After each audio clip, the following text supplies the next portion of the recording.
আসসালামু আলাইকুম রহমতুল্লাহ। প্রিয় শিক্ষার্থীবৃন্দ, আজকে আমি তোমাদের কস্ট ভলিউম প্রফিট রিলেশনশিপ এই অধ্যায় থেকে অঙ্ক করাচ্ছি। আমি আগের দিন কস্ট ভলিউম প্রফিট রিলেশনশিপের সূত্রগুলো আলোচনা করেছি। আজকে আমি অঙ্কে যাচ্ছি।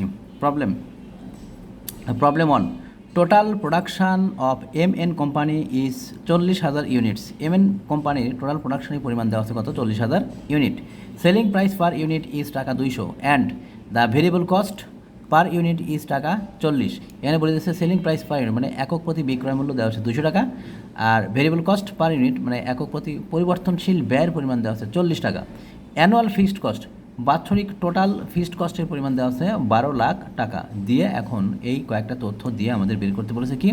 ব্রেক ইভেন সেলস ইন টাকা আর margin of safety ratio. Margin of safety রেশিওর পরিমাণ আর ব্রেক ইভেন সেলসের পরিমাণ টাকায় বের করতে বলেছে। দেখো এই ব্রেক ইভেন সেলসের পরিমাণ আর মার্জিন অফ সেফটি কী করে বের করতে হচ্ছে। আমরা আগের দিন যে সূত্রগুলো লিখছি এই সূত্রগুলো এখন প্রয়োগ করছি।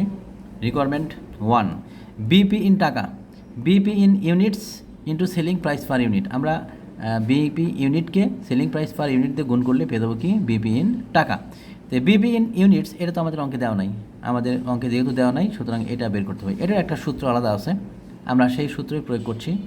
Fixed cost by CM per unit মানে কি? Contribution margin per unit. Fixed কস্টকে কন্ট্রিবিউশন মার্জিন পার ইউনিট দিয়ে ভাগ করলে আমরা পেয়ে দেবো কি? BP in units. আর ইন্টু করবো সেলিং প্রাইস পার ইউনিট। এটা তো পাশে আছে, পাশে থাকবে এইভাবে গুণাকারী। এখন ফিক্সড কস্ট লিখলাম। এখন সিএম পার ইউনিট এটা আমাদের তো অঙ্কে দেওয়া নাই, যেহেতু কন্ট্রিবিউশন মার্জিন পার ইউনিট অঙ্কে দেওয়া নাই সুতরাং এটাও আমাদেরকে বের করে নিতে হবে। তো এটা বের করার সূত্র কি? সেলস থেকে ভেরিয়েবল কস্ট বাদ দিব। সেলসের পরিমাণ দেওয়া আছে, আবার সেলস বলতে এখানে সেলিং প্রাইস পার ইউনিটকে বোঝাচ্ছে, আর ভিসি মানে ভেরিয়েবল কস্ট পার ইউনিটকে বোঝাচ্ছে। সেলস থেকে ভেরিয়েবল কস্ট পার ইউনিট বাদ দিলে আমরা পেয়ে যাবো কি? কন্ট্রিবিউশন মার্জিন পার ইউনিট বা সিএম পার ইউনিট। তো এখানে দেখতে পাচ্ছি ফিক্সড কস্ট সরাসরি অঙ্কে দেওয়াই আছে কত? 12 লাখ টাকা। আর সেলসের পরিমাণ মানে সেলিং প্রাইস পার ইউনিট এটা দেওয়া আছে কত? 200 টাকা। আর ভেরিয়েবল কস্ট পার ইউনিট দেওয়া আছে 40 টাকা ইন্টু কত? 200। এই 200টা হচ্ছে আমাদের সেলিং প্রাইস পার ইউনিট। এই যে 200 এখানে বসেছি, এইখানে এটা বসবে। তাহলে 12 লাখ ভাগ কত? 200 থেকে 40 বাদ দিব, আসবে কত? 160। 160 আর ইন্টু কত আসবে? 200। আমরা ক্যালকুলেশন করে পেয়ে গেলাম 15 লাখ টাকা। এটাই হচ্ছে আমাদের কি? Break even point in sales, break even point in টাকা। ব্রেক ইভেন পয়েন্টের পরিমাণ টাকায় পেয়ে গেলাম 15 লাখ টাকা। এখন 2 নম্বর রিকোয়ারমেন্ট আমাদের বলেছে কি? Margin of safety ratio. Margin of safety ratio, আচ্ছা মার্জিন অফ সেফটি রেশিওর আমরা সূত্র জানি। মার্জিন অফ সেফটি রেশিওর সূত্রটা আগে লিখে নিই। মার্জিন অফ সেফটি রেশিও বা M/S রেশিও আমরা এটা সমান লিখতে পারবো কি? Margin of safety by total sales into 100। Margin of safety অঙ্কের কোথাও দেওয়া নাই, তাহলে মার্জিন অফ সেফটিটা আমাকে ভেঙে বের করে নিতে হবে। মার্জিন অফ সেফটির সূত্রটা হচ্ছে টোটাল সেলস থেকে আমরা বিপি সেলস বাদ দিব। টোটাল সেলসের পরিমাণ যেটা দেওয়া আছে অঙ্কে, বা দেওয়া না থাকলে আমরা এটা বের করে নেব, দেওয়া নাই এটা আমরা টোটাল সেলসের পরিমাণ বের করে নেব, আর এখান থেকে বিপি সেলসটা বাদ দিব। বিপি সেলস আমরা একটু আগে বের করলাম 15 লাখ টাকা, এটা বাদ দিব। আর নিচে ইন্টু কত ভাগ কত? টোটাল সেলস ইন্টু কত দেবো? 100। এখন দেখো টোটাল সেলসের ইউনিট দেওয়া আছে আর সেলিং প্রাইস পার ইউনিট দেওয়া আছে। তাহলে টোটাল সেলসের ইউনিটকে আমরা গুণ করবো কি? সেলিং প্রাইস পার ইউনিট দিয়ে, তাহলে পেয়ে দেবো কি? টোটাল সেলস ইন টাকা। আচ্ছা পরের লাইনে আমরা যে কাজটা করবো সেটা হচ্ছে টোটাল সেলসের বের করার যে সূত্র সেই সূত্রটাকে আমরা ভেঙে নিচ্ছি। আমরা ওইটাই করলাম যে মার্জিন অফ সেফটি রেশিও, যেহেতু ওই পাশ থেকে আমরা এই পাশে আসলাম তাই বাম পাশের এই সূত্রটা কিসের সূত্র এটা আমরা লিখে রাখলাম বোঝানোর জন্য। মার্জিন অফ সেফটি রেশিও সমান কি? Total sales unit into selling price per unit. Total সেলসের পরিমাণ দেওয়া আছে কত? 40,000 ইউনিট। আর সেলিং প্রাইস পার ইউনিট কয় টাকা দেওয়া আছে? এটা 200 টাকা। আর বিপি সেলস টাকা এটা আমরা একটু আগে বের করেছি 15 লাখ টাকা রিকোয়ারমেন্ট অনে। আর নিচে একই রকমভাবে টোটাল সেলস ইউনিট 40,000 আর সেলিং প্রাইস পার ইউনিট 200 গুণটুন করলাম। এটা 40,000 আর 200 গুণ করলে কত আসবে? 80 লাখ। 80 লাখ থেকে আমরা 15 লাখ এটা ছিল আমাদের কি? বিপি সেলস ইন টাকা। ওই বিপি সেলসের পরিমাণটা বাদ দিব, বাদ দিলে আসবে 65 লাখ। এই 65 লাখকে ভাগ করবো টোটাল সেলস 80,000 দিয়ে আর ইন্টু করবো 100 দিয়ে, গুণ করলে পেয়ে যাবো কি? 100 দিয়ে গুণ করলে পেয়ে যাবো 81.25%। এই হচ্ছে আমাদের কি? মার্জিন অফ সেফটির পরিমাণ। মার্জিন অফ সেফটির পরিমাণ পেয়ে গেলাম কত?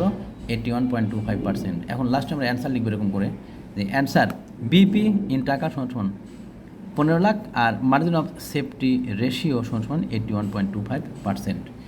আমরা এখান থেকে একটা অঙ্ক করলাম, এখন 2 নম্বর অঙ্ক, এখানে আরও একটা অঙ্ক করাচ্ছি সেম নিয়মের। খেয়াল করো সবাই। Problem two, Bacon Limited produces a single product with a sales price of টাকা 80 per item and variable cost per unit per item is টাকা 20, fixed cost is টাকা 180, ফিক্সড কস্ট আছে 1,80,000 পার অ্যানাম। তার মানে total fixed cost, annual fixed cost দেওয়া আছে কত? Fixed কস্টের পরিমাণ দেওয়া আছে 1,80,000 টাকা, আর সেলিং প্রাইস পার ইউনিট এটা দেওয়া আছে 80 টাকা, ভেরিয়েবল কস্ট পার ইউনিট দেওয়া আছে 20 টাকা। দিয়ে এই তথ্যগুলো দিয়ে আমাদের এখন নির্ণয় করতে বলছে কি প্রফিট ভলিউম রেশিও বা CM ratio. Profit volume ratio মানে হচ্ছে সিএম রেশিও, পিভি রেশিও বা CM ratio, contribution margin per ratio, একই কথা। প্রফিট ভলিউম রেশিও বা PV ratio, contribution margin ratio বা সিএম রেশিও, একই কথা। এখন 2 নম্বরে বলছে how many units to be sold to earn a profit of টাকা 60,000। তার মানে 60,000 টাকা টার্গেট প্রফিটের পরিমাণ দেওয়া আছে। 60,000 টাকা প্রফিট করতে হলে কত ইউনিট বিক্রয় করতে হবে, তার মানে কি টার্গেট সেলসের পরিমাণ আমাদের নির্ণয় করতে হবে। এখন দেখো অঙ্কটা আমি সলিউশন করছি, সবাই খেয়াল করো। আমি প্রথমে লিখে নিব given that selling price per unit, এটা কি এস সেলস, তাই আমরা এস দিয়ে প্রকাশ করলাম। এস সমান কত? টাকা 80। আর ভেরিয়েবল কস্ট পার ইউনিট মানে ভিসি, সংক্ষেপে লিখলাম ভিসি মানে variable cost per unit, VC সমান কত আছে? এটা 20। তারপরে টোটাল ফিক্সড কস্ট দেওয়া আছে কত? 1,80,000 টাকা। আর টার্গেট প্রফিট আমাদের রিকোয়ারমেন্ট 2-তে দেওয়া ছিল, এটা আমরা এখানে লিখে নিলাম, গিভেন দ্যাটের মধ্যে লিখে নিলাম। কত আছে? এটা দেওয়া আছে 60,000 টাকা। এখন রিকোয়ারমেন্ট 1-এ বলেছে প্রফিট ভলিউম রেশিও বা পিভি রেশিও বা সিএম রেশিও বা প্রফিট ভলিউম রেশিও সমান আমরা কী লিখতে পারবো? CM by sales. আমরা জানি যে কোনো রেশিও নির্ণয় করতে বললেই যার রেশিও সেটা থাকবে উপরে আর সেলস থাকবে নিচে, ইন্টু কত? 100। তাই আমরা সিএম বা কন্ট্রিবিউশন মার্জিন এটাকে উপরে লিখলাম আর সেলসকে লিখলাম কোথায়? নিচে, ইন্টু কত? 100। তাহলে সিএম তো আমাদের দেওয়া নাই, মানে কন্ট্রিবিউশন মার্জিন এটা আমাদের অঙ্কে দেওয়া নাই, তাহলে এটা বের করে নিতে হবে। এটার সূত্র কি? সেলস থেকে ভেরিয়েবল কস্ট বাদ, সেলস মাইনাস ভেরিয়েবল কস্ট, তাহলে পেয়ে দেবো কি আমরা? Contribution margin. সেলসের পরিমাণ দেওয়া আছে, কত দেওয়া আছে সেলসের পরিমাণ? আমরা গিভেন দ্যাট বলে ওর মধ্যে লিখে রাখছি 80 টাকা। সেলস দেওয়া আছে 80 আর ভেরিয়েবল কস্ট দেওয়া আছে 20, একই রকমের নিচে ভাগ সেলস আছে, সেলস কত? 80 ইন্টু কত? 100। ক্যালকুলেশন করলাম 60/80 ইন্টু 100 করে পেয়ে গেলাম কত? 75%। এই 75%টাই হচ্ছে আমাদের কিসের মান? পিভি রেশিও বা সিএম রেশিও বা প্রফিট ভলিউম রেশিও। রিকোয়ারমেন্ট 1 শেষ। এবার রিকোয়ারমেন্ট 2-তে আমাদের বলেছিল যে টার্গেট সেলসের পরিমাণ নির্ণয় করো। টার্গেট সেলস, এখন দেখো আমরা টার্গেট সেলসটা কী করে করছি। Target sales, requirement 2, target sales in unit, fixed cost plus target profit. আমাদের সূত্র হচ্ছে এটা, টার্গেট সেলস ইন ইউনিটে যদি বের করতে বলছে সূত্র আসবে এটা, fixed cost plus target profit TV, মানে কি target profit, fixed cost FC আর target profit TV, divide by কী আসবে? সিএম পার ইউনিট বা কন্ট্রিবিউশন মার্জিন পার ইউনিট। এখানে fixed cost CM per unit তো অঙ্কের কোথাও দেওয়া নাই, তাহলে সিএম পার ইউনিটটা বের করে নেবো। তাহলে সিএম পার ইউনিটের সূত্র কি? সেলস মাইনাস ভিসি, সেলস থেকে ভেরিয়েবল কস্ট বাদ, সেলিং প্রাইস পার ইউনিট থেকে ভেরিয়েবল কস্ট পার ইউনিট বাদ দিলে আমরা পেয়ে যাবো কি? কন্ট্রিবিউশন মার্জিন বা সিএম পার ইউনিট।